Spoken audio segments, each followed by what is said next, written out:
Coach, if you would start with a brief opening statement, and we'll open the floor to questions.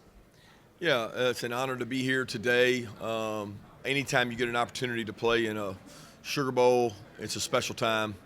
I think it's one of the most historic bowls there is. It's even better when it's part of the CFP. Our guys have been hard at work and preparing for what is a great opponent in Notre Dame. I have a lot of respect for Coach Freeman, his staff. We have intertwined staff. We've gone against each other at different times. I think when you turn on the tape, their play speaks for itself, their physicality, their toughness. I had a lot of respect for their program, and we're excited to be here and very thankful that we get to play in a venue event, a historic game, all the classic Sugar Bowls that I grew up watching. It's always great to be a part of that. So with that, I'll close it out. Thank you, Coach.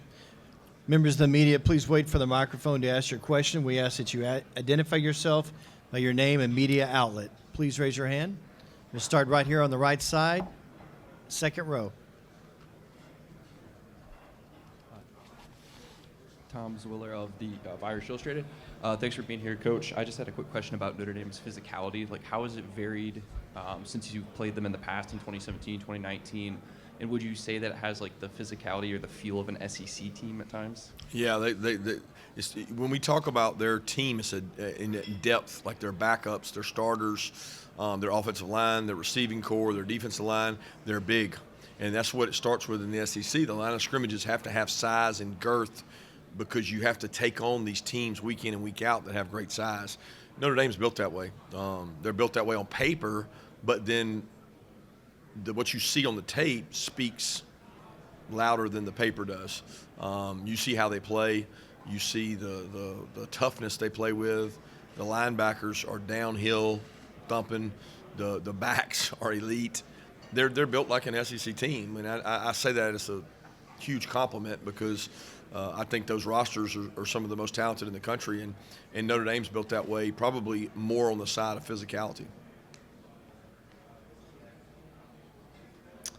We'll go to Ted Lewis here in the right side, front row.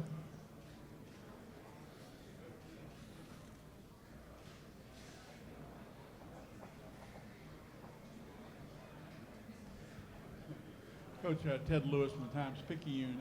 Two questions for you. First of all, yesterday, as you well know, Jimmy Carter died. I wonder if you ever had a chance to meet him and what and if you knew that he attended the Notre Dame Georgia Sugar Bowl back in 1980. Didn't know that. Yeah, he was 3 weeks away from going out. But anyway, just what he meant to someone like you that's a native of Georgia, and would you like to see some kind of a salute to him tomorrow night at the game? Yeah, that's probably not a question for me to answer as far as a salute to him, but I certainly salute his life plan, his lifestyle, the way he lived his life. He embodies the Georgia culture in terms of being from a state, agricultural state. He's from the part of the state where I'm from, the southwest corner of the state, and there's so many things that he did for our state beyond people's even recognition. Just the fact that he was the president of the United States and was a fellow Georgian is pretty a special feat. And I didn't ever get to meet him personally.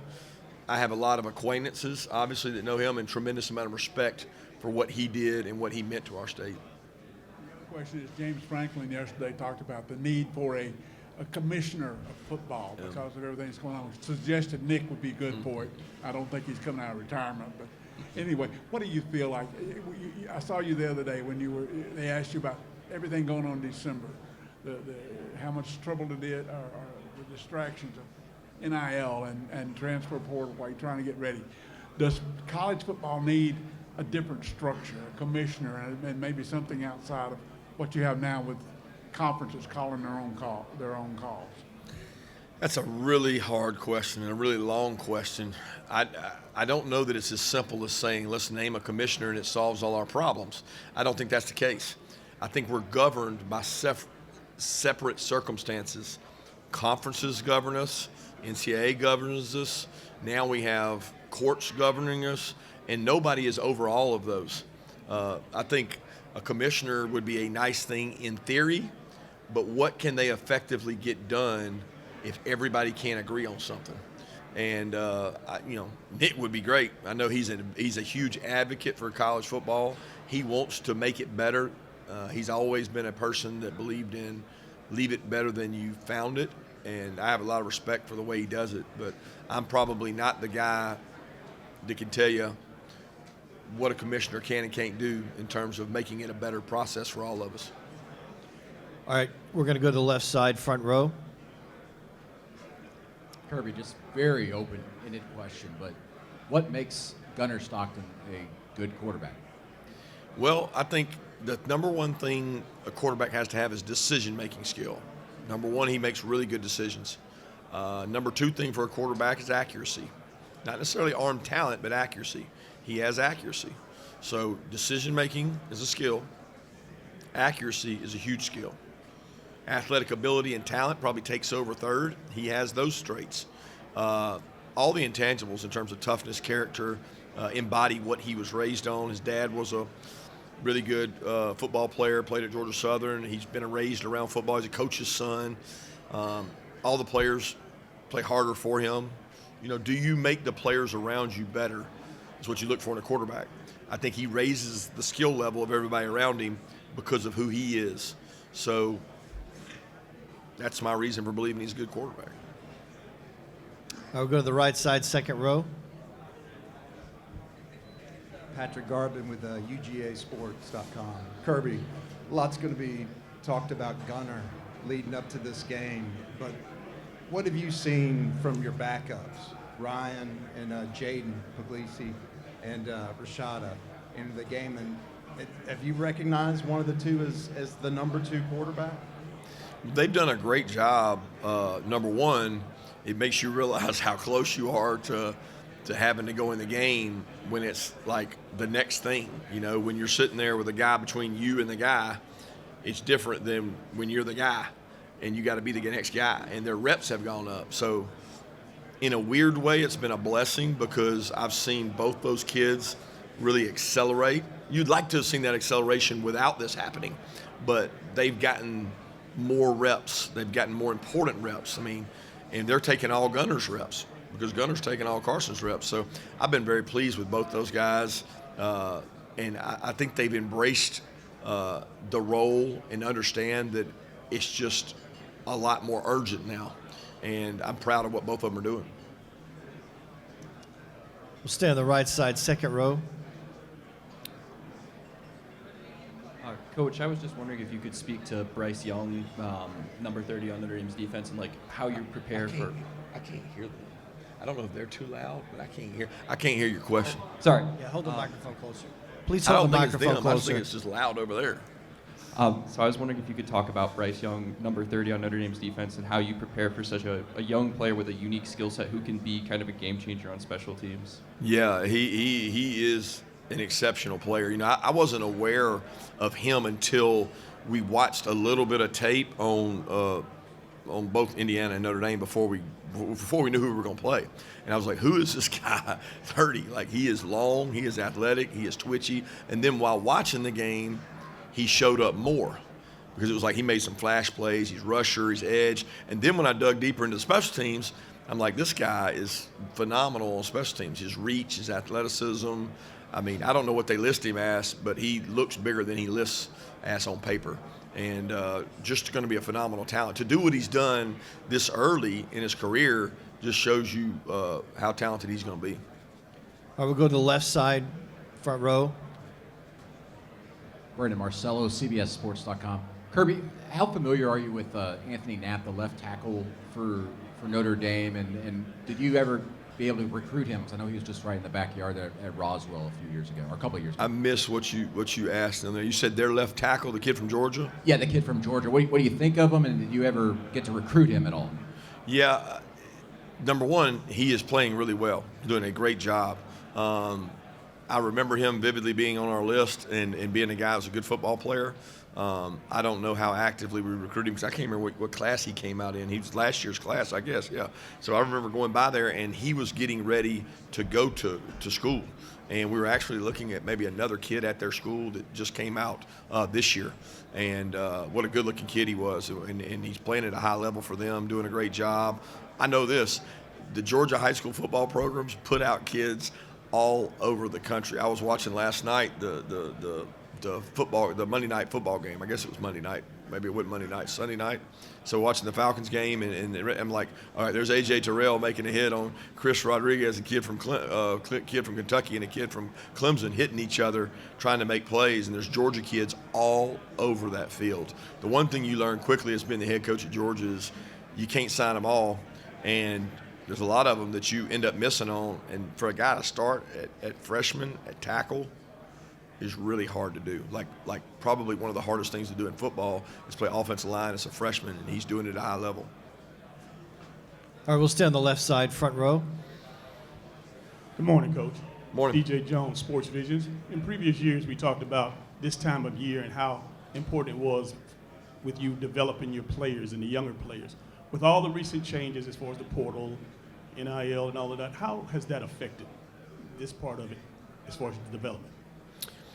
Yeah, I don't know how much. I feel like the years that we've had really good development are the years we get more practices. So this year we've gotten, 12, 13 bonus practices. And those are where you develop your roster at. That's where you get like an extra spring practice. So it's almost a multiplier where, all right, I got 2 spring practices for my guys, sometimes for your mid-years, but I get extra practices to get our guys ready. The SEC championship game is an extra week of practice. I don't know that the portal and NIL has had any effect on that development. What affects that development is if more of your guys go in the portal, you got less players to develop. So the guys that are in the transition period, the ones who went in and aren't practicing with their teams, and the ones that are getting ready to come to your team, they're not practicing with you, so they're not getting better. So the people that stay put tend to develop better and get better as they go, and that's kind of been the proof in the pudding for us. We haven't been a huge portal team in terms of taking guys out of it. We like to develop our own roster and grow our own roster from within, but certainly we want to get better each year with somebody from the portal, and we try to do both. We'll go to the right side, second row. Coach. Brooks Austin with Sports Illustrated. Both these football teams feature a quarterback whose legs could be a portion of this game, but you run into that, kind of area where you're trying to make sure your starting quarterback survives the football game. How do you go about winning this game using your quarterback's legs while also making sure, hey, we get this guy out of here upright? Yeah, you have to do everything you can. It's win or go home. So there is no measure of, well, I got to be conservative on this, I got to be conservative on that. I mean, is your quarterback a better running back than your running backs? It's the first question. Hard to believe with the backs they got, and hard to believe with the backs we got, that either of our quarterbacks are better. They are an extra hat. They bring an extra dimension. Red area, super high tendency to run the quarterback. Zone read teams, ability to pull the ball, eye candy, option plays. Both teams execute those. I don't think either coordinator will be holding back because they're worried about the next game. They're going to do whatever they have to do to win this game. And if Gunner or Riley had to run the ball 30 times to win the game, I think both coordinators would do that.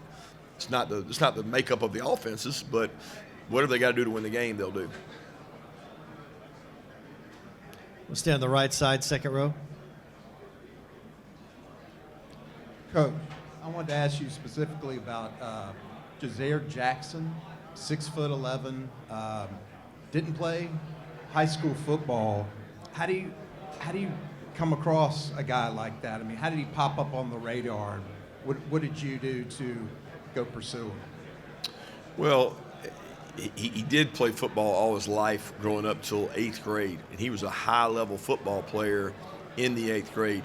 Most people don't track 8th graders. We weren't tracking him, but he was getting invited to IMG. He had an opportunity to go play at some high-level football programs, even in South Florida. So it wasn't like it was completely new for him, where you find some basketball players that never played football. He played football growing up. He just had a break there where he didn't, and he focused on basketball. But he came to a camp and worked out for us over summer like he did for about 5 schools. We felt like he had a lot of traits you look for. He can't coach size. Had great athleticism. He's had a big curve in terms of physicality, sticking your face in there, learning terms, movements, passing off twists. There's so many things you learn from 9th grade to 12th grade. He's trying to learn all 4 years in a year. And you can't put 4 years into 1 year and just say magically, oh, this guy's ready to go. It doesn't work like that. He is taking strides this year towards getting better. And as long as he continues to take those strides, sky's the limit. But some people think it's just about athleticism and you put a guy out there. There's so much more to playing offensive line than just talent. There's a lot of traits there that he's still working on.